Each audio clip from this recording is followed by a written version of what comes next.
इन फितनों के दौर में हर घड़ी आप अपने ईमान की हिफाजत की फिक्र करो। अब जो दौर आ रहा है इससे खतरनाक दौर इस दुनिया की इब्तिदा से लेकर अब तक नहीं आया, कभी नहीं। इससे ज्यादा खतरनाक दौर कभी पहले नहीं आया। जो आने वाला है वो दज्जाल के ज़हूर का जमाना है।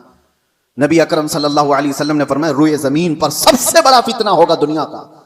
और नबी आखिरुज़्ज़मा खुद दुआ करते थे अल्लाह की बारगाह में कि अल्लाह मुझे दज्जाल की फितनों से महफूज रख। तो सैयदुल अंबिया जिसकी दुआ करके पनाह मांगते हो, हमारा हशर क्या होगा, हमारा हाल क्या होगा।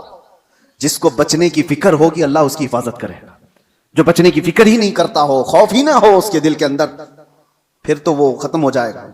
अब मैं एक और हदीस बयान करके मेरे अपने मौजू के सिलसिले में, मैंने आज क्यों छेड़ा इसको, ईरान, अमेरिका, इजराइल, ये दुनिया में अभी सबकी जुबानों पर चल रहे जंग के हालात हैं।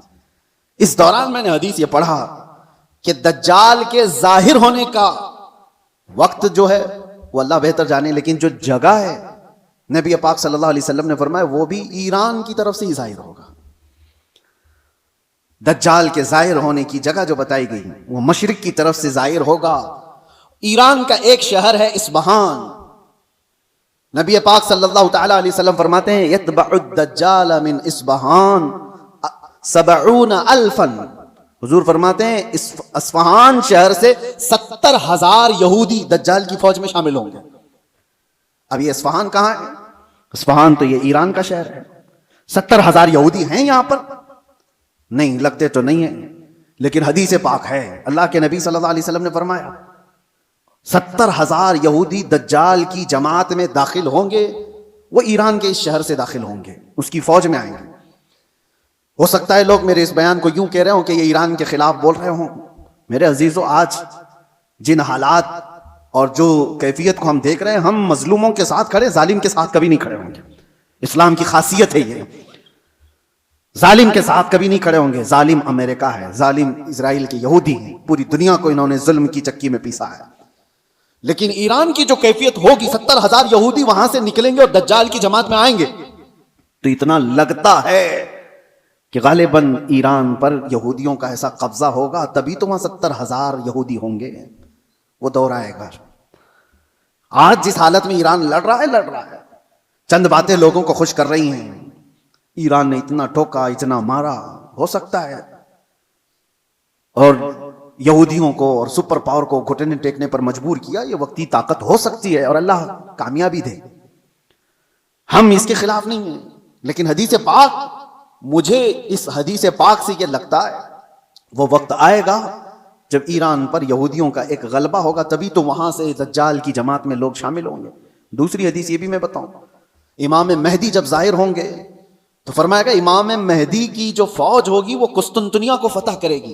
कुस्तुनतुनिया क्या है? कॉन्स्टेंटाइन जिसको कहा जाता है, ये इस्तांबुल शहर है जो आज का टर्की का शहर। अब हदीस सुनो, इस्तांबुल शहर क्यों फतह होगा? वहां तो मुसलमान है। आज जो हालात हैं इस्तांबुल में, अजानों की आवाजें गूंज रही हैं, लोग नमाज पढ़ रहे हैं, फिर इमाम मेहदी क्यों फतह करेंगे? लगता इससे भी यह है कि यह भी शहर मुसलमानों का नहीं होगा उस वक्त, ये भी ईसाई और यहूदियों के हाथ में जा चुका होगा और इमाम मेहदी के जमाने में उसको फतह किया जाएगा। और हदीस के जो अल्फाज मिलते हैं, तरतीब, पहले क्या होना है, इमाम मेहदी जाहिर होंगे, वो दिमश्क की तरफ लोगों को लेकर जाएंगे और फिर ये जंग होगी और फतेह कुस्तुनतुनिया होगा, यानी इस्तांबुल फतह होगा। वो तो सिर्फ 2 तकबीर पर फतह हो जाएगा। ये रिवायत में मिलता है इमाम मेहदी और मोमिनीन की जो जमात है वो शहर के बाहर खड़े होकर अल्लाहु अकबर कहेगी, आधा शहर फतह हो चुका होगा। दूसरी बार अल्लाहु अकबर कहेंगे, शहर फतह हो चुका होगा। बड़ी जंग का जिक्र नहीं है। और फतह हो चुका होगा, उसी वक्त ये अफवाह फैल जाएगी दुनिया में कि दज्जाल जाहिर हो गया है और उसका फितना मशहूर हो गया है। तो इमाम मेहदी के साथ जो लोग होंगे वो दज्जाल के मुकाबिल में वहीं से निकलेंगे। तो इमाम मेहदी के मुतालिक जो बात है, अभी जो मैंने कहा कुस्तुनतुनिया, ये भी इस्तांबुल शहर उस वक्त शायद हम मुसलमानों के हाथ में नहीं होगा, तभी तो फतह होगा। और तीसरी एक खास बात, जो बात मैंने छेड़ा था, हुजूर फरमाते हैं जो मुजाहिदीन उस आखिर जमाने की जंग में शरीक होने वाले हैं, हुजूर फरमाते हैं अल्लाह ने उन पर आग को हराम फरमा दिया। रुए जमीन के बेहतरीन लोग होंगे जो इमाम मेहदी की फौज में शामिल होकर मुकाबला कर रहे होंगे दज्जाल से, लेकिन साथ में हुजूर फरमाते हैं, अब सुनिए तवज्जो, जिस जुमले पर मुझे बहुत ज्यादा ताज्जुब है। फरमाते हैं हुजूर कि मैं यहीं से उनके घोड़ों के रंग को भी देख रहा हूं। नबी पाक सल्लल्लाहु तआला अलैहि वसल्लम मुखबिर सादिक हैं, वो गैब की खबर जानते हैं, रात के हालात देख रहे हैं, अल्लाह ने उनको इल्म अता किया। ये सब अपनी जगह पर, यह हमारा अकीदा है। लेकिन इस जुमले पर तवज्जो करें, क्या उस जमाने की फौज घोड़े पर बैठी होगी? हुजूर फरमाने में उनके घोड़ों का रंग देख रहा हूं। तो इसी हदीस से मुझे यह कहना पड़ा, शायद दुनिया जहां से शुरू हुई थी वहीं से वापस आ जाएगी। दौर ऐसा आ जाएगा कि जहां से दुनिया शुरू हुई थी वो घोड़सवारी थी, सवारियां थी, लड़ाई के दौर भी तलवारों के थे, नेज़े और भाले के थे, मिसाइल और ये सारे जेट तैयारे नहीं थे। इसीलिए एक मशहूर साइंसदान आइंस्टाइन की बात मैं कोई अपने हवाले के लिए या मेरी तायीद के लिए नकल नहीं कर रहा हूं, लेकिन मशहूर है जमाने में। उसने कहा था थर्ड वर्ल्ड वॉर कैसे होगी ये मुझे पता नहीं, लेकिन फोर्थ वर्ल्ड वॉर होगी तो लकड़ियों से लड़ी जाएगी।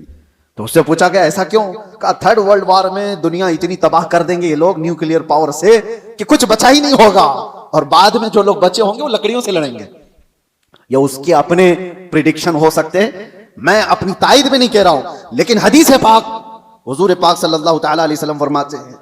और ये एक हदीस ये भी है कि दज्जाल जिस गधे पर सवार होगा, वो भी हदीस में उसका जिक्र है कि वो 1 मील तक एक कदम रखेगा, और उसकी भी सवारी का जिक्र है। अब वो कौन सी सवारी है उसका जिक्र आया है हदीसों में। तो हम हदीस के जाहिरी माने को भी देखते हैं, और हो सकता है उसका बातिनी कोई और माना हो, लेकिन जब तक हदीस जाहिर में समझ में आती है उसी पर हम अमल करते हैं। आखिर जमाना शायद वैसा आने वाला हो। इसलिए मेरे अजीजों, बहुत तरक्की पर जो आज उरूज पर लोग नाज करते हैं, शायद दुनिया उनको पटक देगी, दुनिया उनको वापस उनके नशे के गुरूर को मट्टी में मिलाकर रख देगी।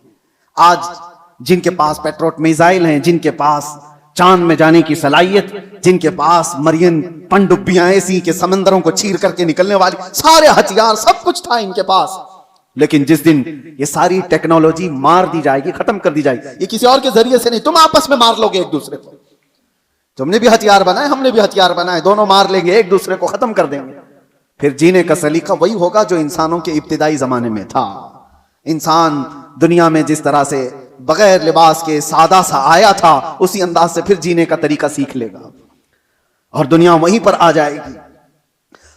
और एक हदीस हुजूर पाक सल्लल्लाहु तआला अलैहि वसल्लम ने आखिरी वक्त के मुतालिक जो फरमाया कि कयामत जब आएगी तो क्या हालत होगी उस वक्त, और हुजूर ने फरमाया सिर्फ शरीर लोगों पर, कुफार और मुशरिकीन पर कयामत आएगी, ईमान वाले खत्म हो चुके होंगे, हत्ता कि काबा शरीफ भी जला दिया जा चुका होगा। हदीस पाक में मिलता है काबा को खत्म करने वाला एक हबशी शख्स आएगा, कुरान उठा लिया जाएगा रुए जमीन से। ईमान वाले पूरी दुनिया पर नहीं होंगे जब कयामत आएगी, और कयामत आने के वक्त, ऐन वक्त जो सूर फूंका जाएगा, उस वक्त लोग क्या कर रहे होंगे? उस वक्त हुजूर फरमाते हैं कि सब अपने अपने कामों में मशगूल होंगे। कोई खेती बाड़ी कर रहा होगा, हल चला रहा होगा, कोई कपड़ा काट रहा होगा, और वो वहीं से अपनी कैंची फेंक देगा, हल चला रहा होगा वही फेंक देगा, वो आवाज सुनते ही, यहां तक कि हामिला औरत के पेट से बच्चा निकल जाएगा। उस आवाज की दहशत से दूध पिलाने वाली मां अपने बच्चे को फेंक देगी। ये जो हदीस में है, वहां पर भी दुनिया की बड़ी तरक्कियात का जिक्र नहीं है। यह नहीं है कि बहुत हाई फाई इंटरनेट में आदमी बैठा होगा या मशीनें चला रहा होगा, वहां पर भी हदीस में जिक्र मिलता है कि हल चला रहा होगा, कैंची काट रहा होगा। फिर मुझे यही कहना पड़ता है कि दुनिया जहां से शुरू हुई थी उन्हीं हालात पर आ जाएगी। ये कैंची हाथ में लेगी और हल हाथ में लेगी, जमीन में बीज बोएगी और फसल उगाएगी, और जब आएंगे तो चक्की पीस करके अपने घर के खाने का इंतजाम करेगी। बहरहाल जो भी हालात हैं, हम दुनिया के आखिरी वक्त पर आ चुके हैं। और एक ये भी बात मैं कह करके जाता हूं, बाज बुजुर्गों ने फरमाया इमाम मेहदी कब जाहिर होंगे, तो उसके मुतालिक बुजुर्गों ने फरमाया जब सारे मोमिनीन दुआ करने लग जाएं कि ऐ अल्लाह इमाम मेहदी को जाहिर फरमाते, तो अल्लाह तबारक व तआला करीब है कि उनको जाहिर फरमाएगा। लेकिन आज की सिचुएशन ये है, मैं देखता हूं हम सारी दुआएं करते हैं, क्या मोमिनीन की आम जमातें इमाम मेहदी के जाहिर होने की दुआ करते हैं? कहीं ये दुआ का भी रिवाज आम हो जाए कि अल्लाह इमाम मेहदी को जाहिर फरमाते।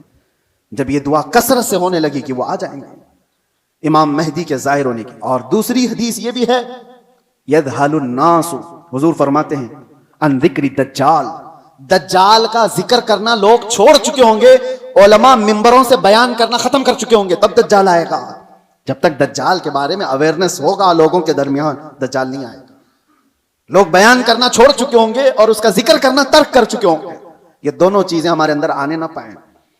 अल्लाह तबारक व तआला हम सबको आखिरी जमाने की फितनों से महफूज फरमाए। आज जो होने वाले हालात हैं उसके लिए आप अपने अपने इंतजामात में, लोग आज अपना राशन पानी सब जमा कर रहे हैं, मैं कहता हूं अपना ईमान भी जमा करके रखो, अपने आमाल और अपने अकीदे की हिफाजत करो। कल के आने वाला दौर, एक दिन 2 दिन रोटी ना खा करके अगर आप रह भी जाओगे लेकिन ईमान के बगैर दुनिया से जाओगे तो हमेशा जहन्नम में जलाए जाओगे। ईमान की हिफाजत भी आज उतनी ही जरूरी है, इसलिए कि आदमी जब मुसीबतें आती हैं तो इनकार खुदा कर बैठता है, वो लोगों के पीछे चल भागता है। वो दौर आएगा जब लोग अपने माल की तरफ तुम्हें बुलाएंगे, तुम्हारे पास होगा कुछ नहीं तो भागोगे उनके पास, अपना ईमान भी बेच दें, सब कुछ, कि मुझे मेरे बच्चों को खिलाना है, मैं आज इसके पास जाऊंगा, इसके पास माल है, इसके पास खाना पानी है, इसके पास राशन है, ये सब कुछ दे रहा है। ये कहा गया कि दज्जाल रोटियों के पहाड़ लेकर चलेगा। जब दुनिया में कहत होगा, लोग खाने के मोहताज होंगे और दज्जाल के पास ग़िज़ा के पहाड़ होंगे, चल रहे होंगे साथ में।